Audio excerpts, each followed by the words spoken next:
Sister Author, and this is Main Street Mascara pilot of the very first Get Ready With Me episode podcast, where I share all things Disney. Today's episode is just an intro of me and why you should listen to me. Please go, if you have not already, and hit that subscribe button. I grew up loving Disney as a child at a very, very young age. In fact, my very first Disney World vacation was in second grade, and all I remember is my parents telling me at that trip is how overly smiley I was. I just continued to just smile.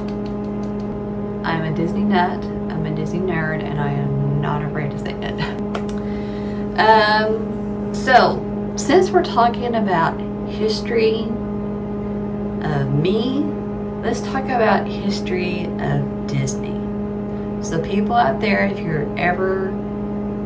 this is your first time, you are walking down the street, you have no earthly idea who Disney is. In 1901, he died in 1966. He was an American animator, a film producer, an entrepreneur, a pioneer of the animation industry.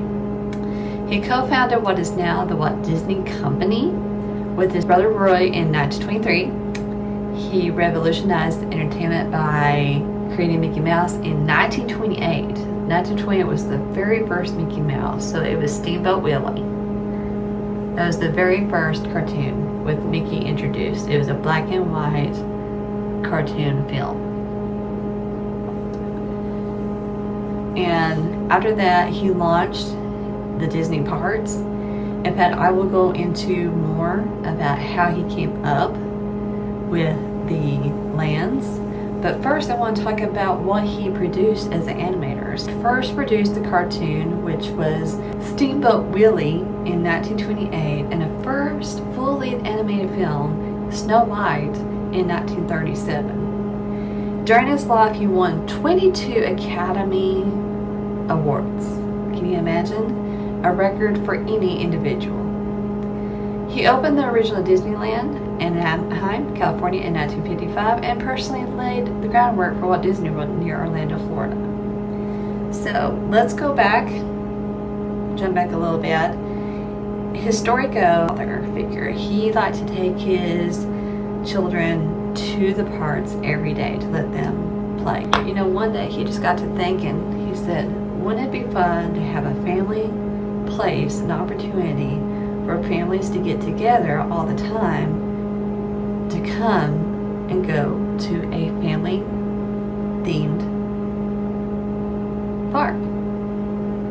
So he, as he was, thinking in terms of, like we all do, of money, and thinking this idea is very big and very costly. How is this all going to plan out? Well, you can see from now on in the future, it's taken off. Some money off of it, as you can tell. About the history of Walt Disney, let's talk about the history of the park. Let's go back and walk down memory lane and talk about how the classics are no longer there in the park.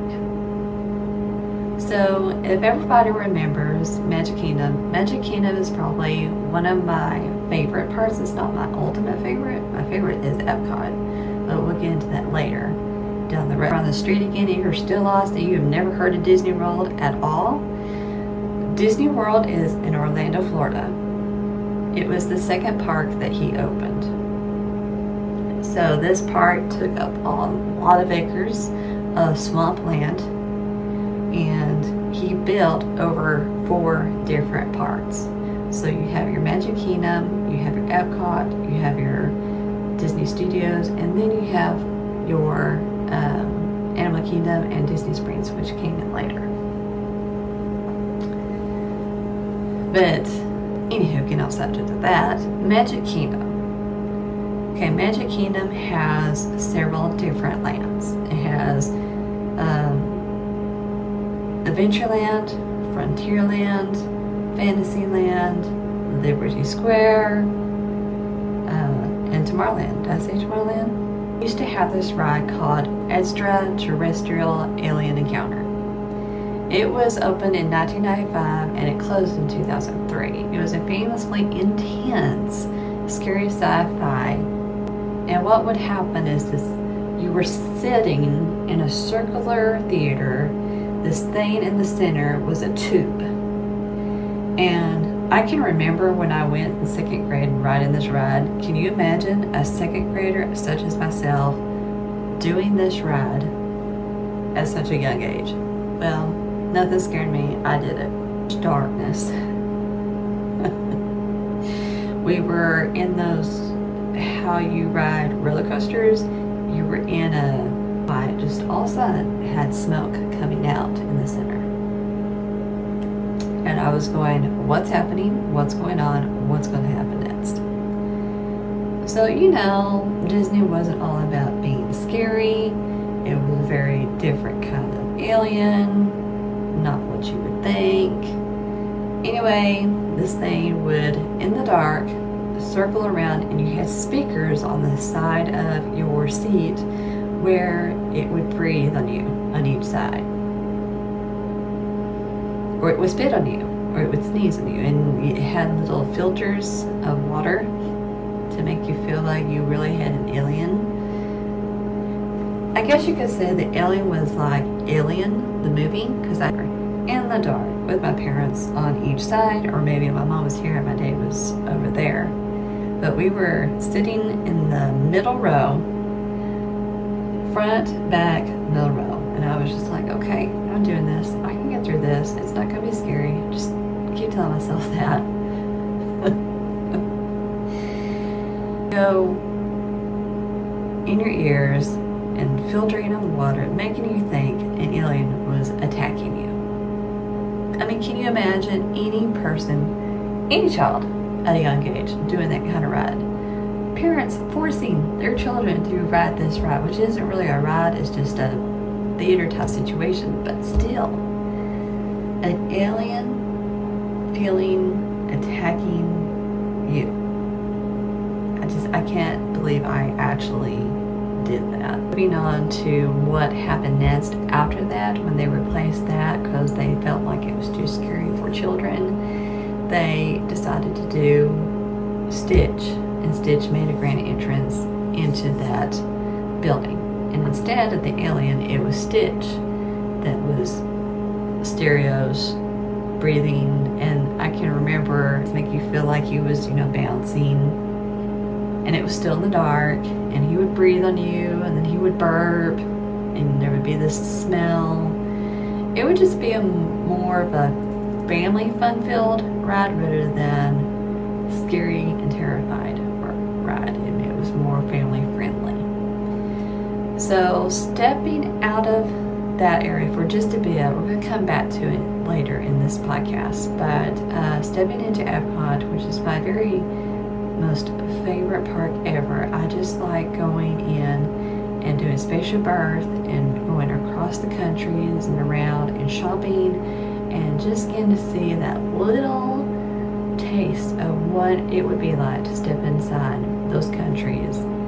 It's like you're almost getting to go without passport and without being so overly expensive in getting to travel there. You're getting to travel there for a park ticket fee rather than a costly over amount fee of actually traveling by plane to the place. So in the countries, they have several different areas that have their history of film. Norway's was actually interactive. They had a ride, Frozen. Frozen is what took over that ride. And the ride was so cool because you were riding in a Viking boat and you were actually felt like you were stepping into the history of Norway. And I can remember when I went in 2nd grade and we were walking around the countries, and I can remember then letting you, after you do the ride, you would step into a theater where you got to watch a little bit of a film about what Norway was about. Sorry, I'm really having to like crank my neck and talking to you. But how many of you like miss the extraterrestrial or the Stitch? Comment down below your thoughts on these new changes. I feel like, especially for Stitch, that took over the extraterrestrial alien theater, I feel like it's quite a loss because Stitch has become so overtly popular. And with the movie that came out this past summer, I feel like they're missing out on such a fun-filled family adventure of having that theater closed and not getting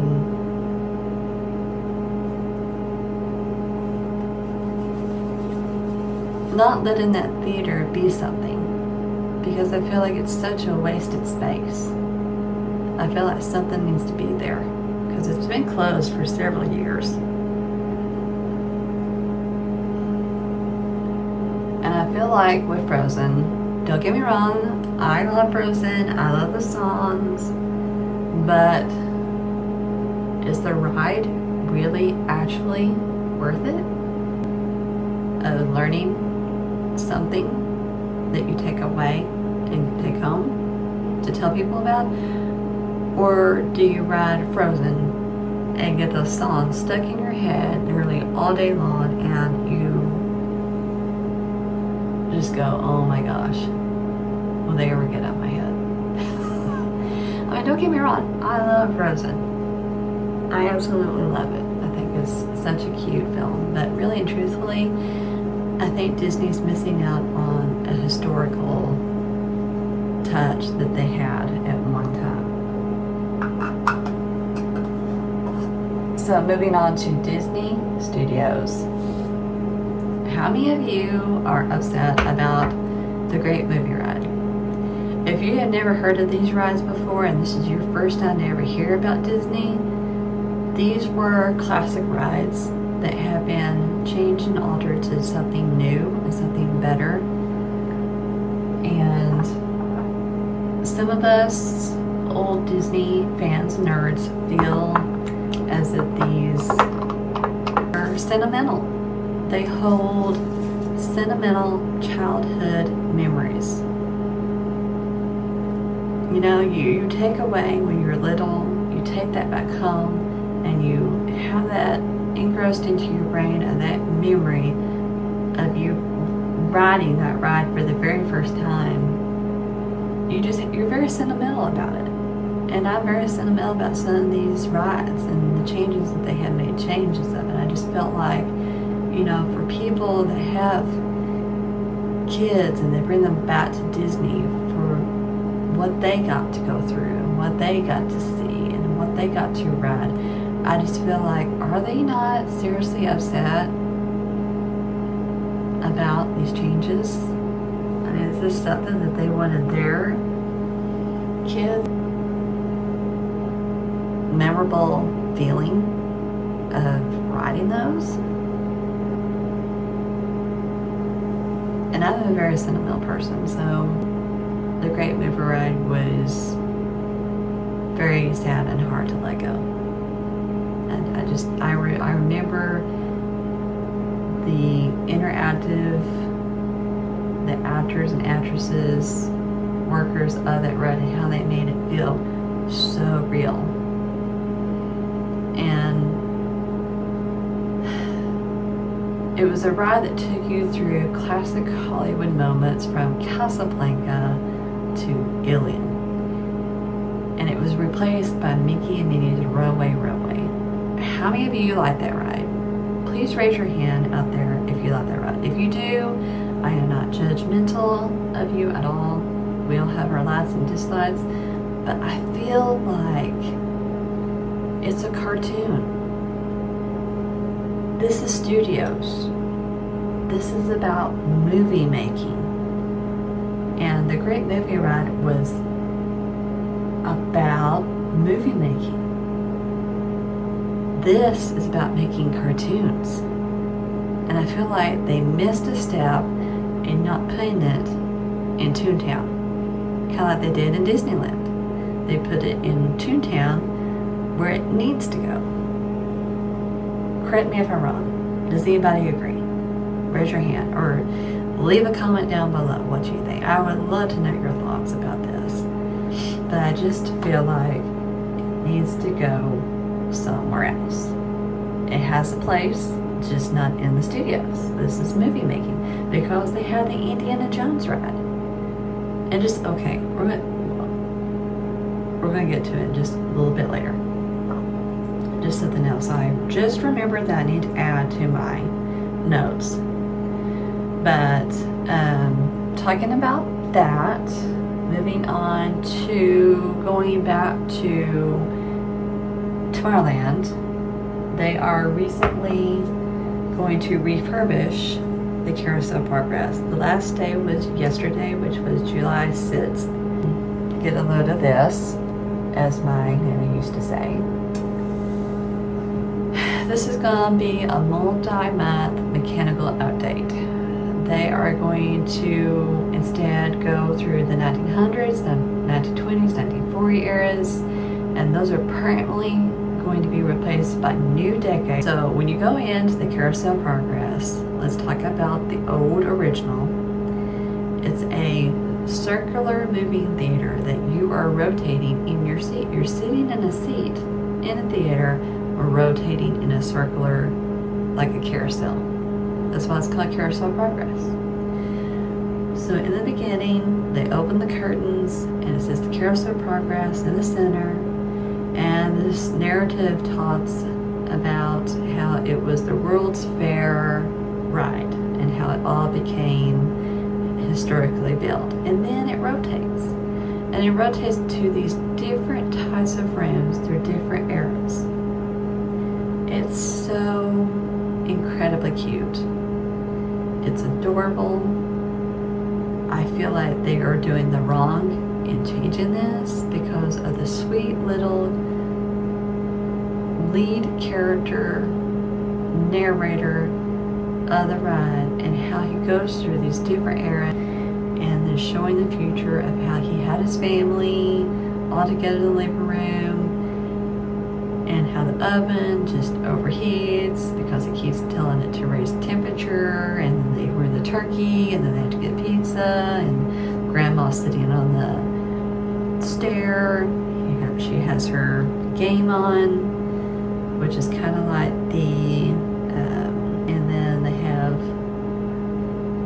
I mean, it's just so cute. There's just so many things, little things to talk about within this little attraction. It's just a really cute little storyline, and now they're going to change it, and now they're going to ruin it probably. So what they're going to be doing exactly. Act 1, you walk in, you sit down, curtain raises, you know, I'm talking about that. Instead, it's going to be, which I think this is a plus. I don't necessarily think it's a bad thing that they're going to be adding a Walt Disney animatronic that's actually going to be talking and being added to the attraction first time, where he talks about his life and how he built Disneyland, Disney World. Kind of like the colorful world of Disney, if anybody remembers that, watching that on TV. I remember at one time the Disney Channel had that show, and I would always get excited to watch that little taste of history. Instead, it's going to be the 1960s space race era. Act 2 is going to be the Halloween night of 1980s. Act 3, as we're rotating around, New Year's Eve, featuring the Y2K boom. finale. Get a load of this. I hope you are sitting down. Futuristic off-planet scene. Body Wars, and it was a moving inside of a human being. Body Wars. I kid you not, that ride, I can't do it.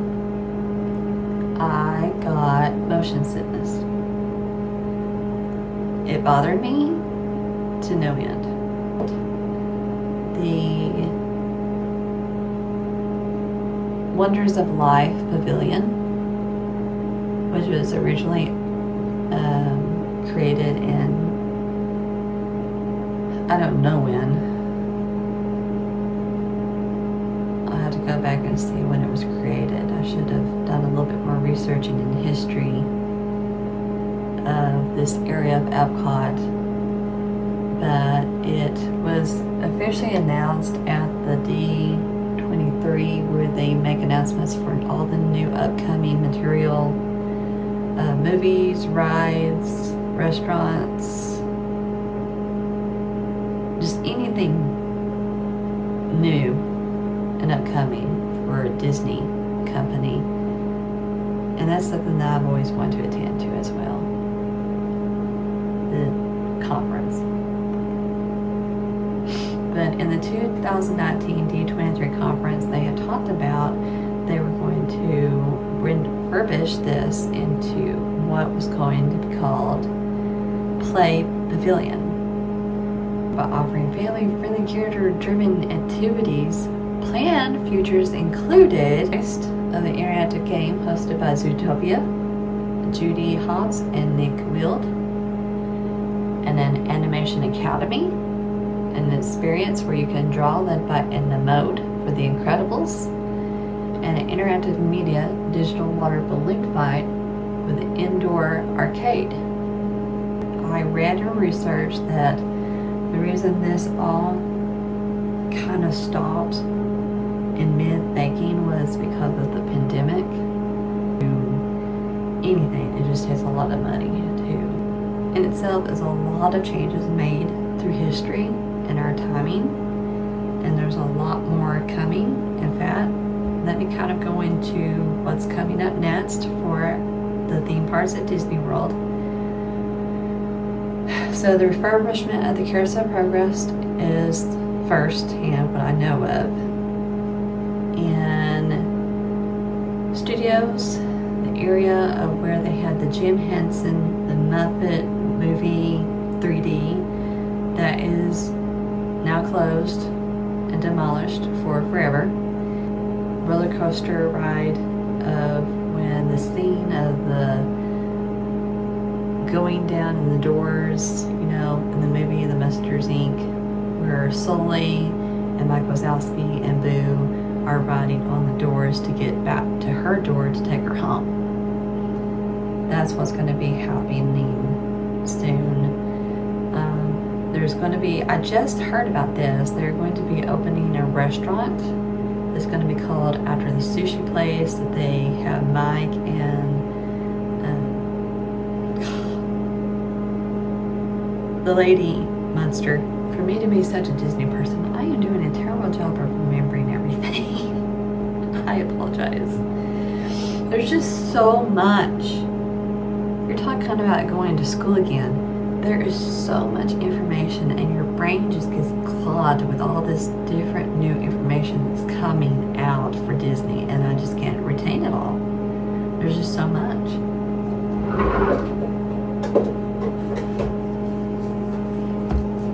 So much. And then in Animal Kingdom recently, Dinosaur Ride closed down forever. Never again will be open ever again. And they're going to replace it with the Indiana Jones ride.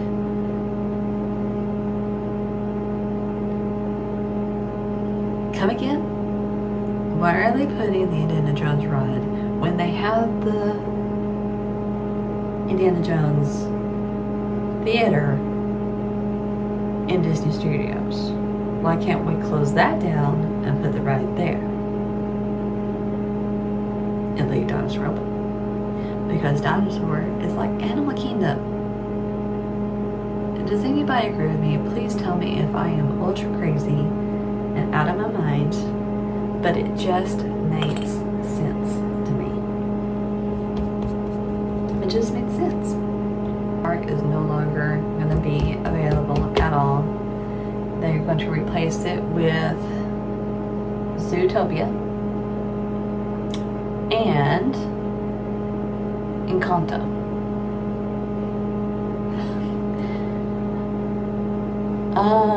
Changes I feel like are not well thought out or planned.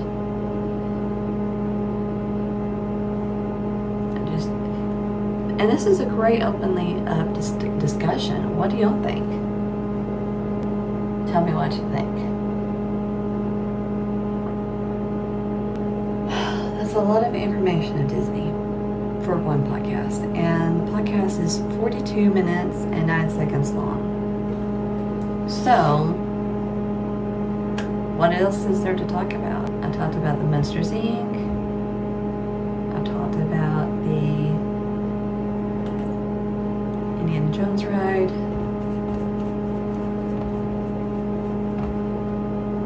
I've talked about,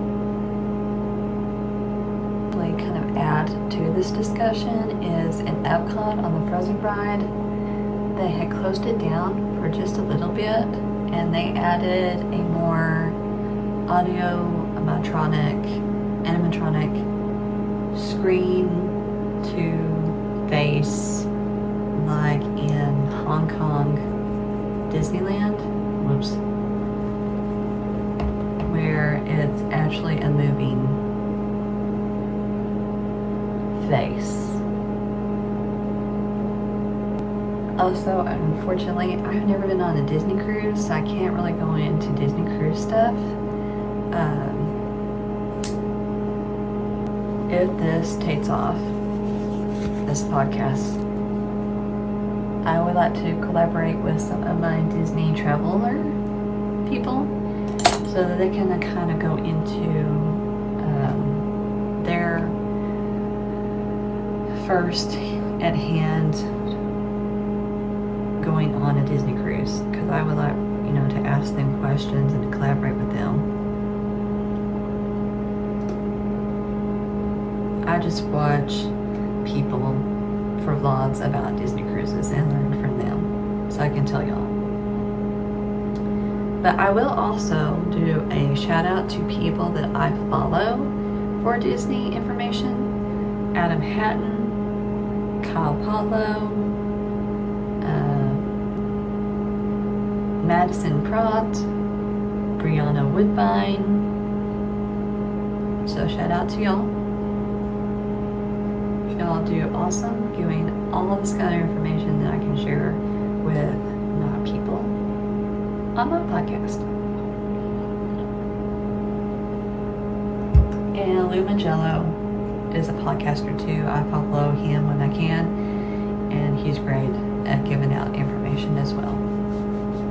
Really good guy, and he does answer questions. So if you haven't already, please subscribe. This is a free channel, and we talk about all things Disney and what's coming out new.